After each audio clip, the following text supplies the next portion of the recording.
What's up, everybody? It's Scott from NoLifeToMetal.com, and it's time for another Memorabilia Minute. And this Memorabilia Minute is going to be about Uli Jon Roth.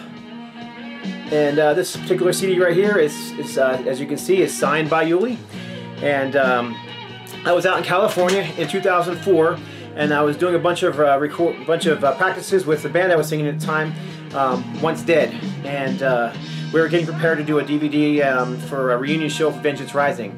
And while we were out there, myself and Ultimatum bassist Rob Whitlock and Once Dead guitarist Larry Farkas, we all went to go see Uli Roth and Michael Schenker at the House of Blues in Hollywood. And so yeah, we went to the show. Fantastic show. Uli put on a great performance. It was during that time in California when all the they're having the rolling blackouts and the power problems and everything during that hot summer. And several times during the show, the power went out on Uli, and he's just like this very mellow character, and he kind of stops at one point and says, "California, what's wrong with your power?" Just really Uli. It's hard to explain unless you've actually seen Uli perform. He's very much like looks and acts like a mellow hippie, but when he gets on guitar, he's just a maniac. At one point he was playing Fly to the Rainbow, which happens to be the song playing in the background right now, and he was just wailing on his guitar. He plays that funky looking Sky guitar, just wailing on it, and just tearing up the guitar, and just whipping on the whammy bar, and all of a sudden the whammy bar just breaks right off the guitar. And he stops and he goes up to the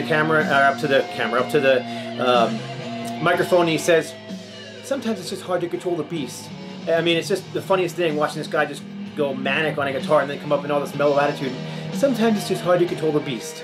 Well, anyhow, after the concert, Uli and Michael Schenker both had tables set up where you could go meet the band, and a good portion of the place cleared out before they came out. We stuck around to meet Uli and Michael. Well, I went up to Michael's table and stood in line. I was probably 4, 5, 6 in line. I can't remember how far back I was, but I went up to Uli and I handed him this CD, and he had a black marker, and I said, "Uli, would you sign it in a silver Sharpie because it's black?" And he grabbed a pen, opened it up, and signed it. And apparently he had not seen a silver Sharpie before, because after he signed it, he just liked the pen. And he stopped and he said, "You come back here," and he had me go stand next to him behind the table as he sat there signing autographs using my silver Sharpie. Now, he could have kept the pen. I didn't really care that much about it, but Uli told me to come stand next to him, so I went and stood next to him for the entire time he signed autographs. Never got to meet Michael Schenker, but I got to stand next to Uli Roth for a long time, and the whole time we were there, he was chatting, telling me stories about the Scorpions and stuff. So, you know what? I didn't get to meet Michael, but I got to hang out with Uli Roth. And that is your Memorabilia Minute. God bless. Stay strong.